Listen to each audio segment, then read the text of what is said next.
Thank you, Deputy Speaker. I rise to speak on this issue in relation to the gender pay gap. And I want to first of all acknowledge that data released by the ABS recently does show the national gender pay gap is the lowest on record. It's now fallen, based on those statistics, to 11.5%. So this is good news.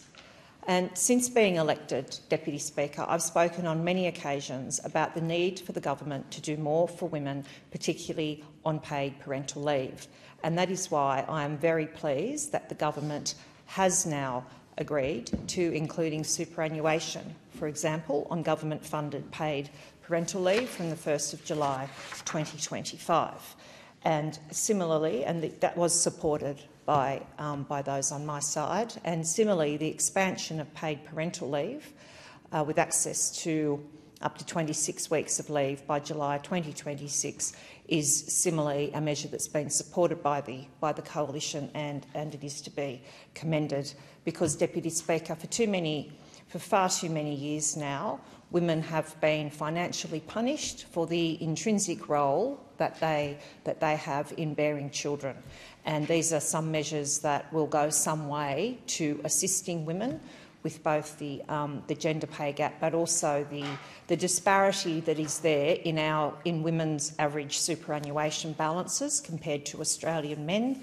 And women currently sit at about 2/3 of the superannuation balance that males have, and this is particularly concerning where it is recognised that women also tend to live for a lot longer as well. So we are now in a situation, I think this is at a crisis point. I think that we're now in a situation where we need to be pulling out everything we can to help women with their increase their superannuation balances to ensure their security into retirement.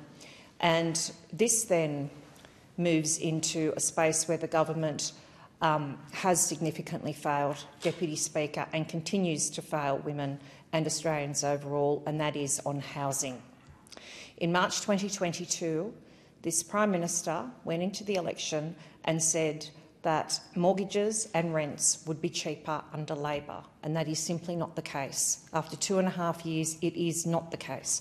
In fact, the average Australian mortgage holder has paid $35,000 more in interest than they were paying 2.5 years ago. And the impact of the housing crisis is particularly costing Australian women, Deputy Speaker.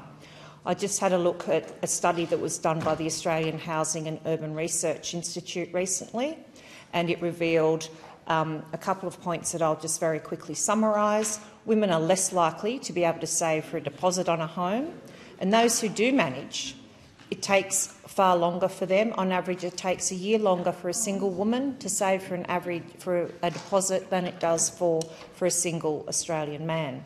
So therefore, women are far less likely to own a home to support them into retirement. And also, older women are paying off a mortgage experience much higher levels of stress than their male peers, obviously impacting both their health and well-being, and places further demands on our health system. Most severely, as housing does become less affordable, the number of women experiencing homelessness continues to rise, with the rate of increase for women being much higher than the rate of men. And in that space, Deputy Speaker, women over the age of 55 in Australia are now the fastest growing demographic of homeless Australians. This is something that needs to be addressed urgently, and there are measures that this government could put in place that would help to achieve that. For example, home ownership is shown to be one of the greatest safeguards and one of the best ways to improve quality of life into retirement. That is why it is mind-blowing that the Labor government won't allow women the choice to be able to withdraw their superannuation, if they so wish, to be able to purchase a home.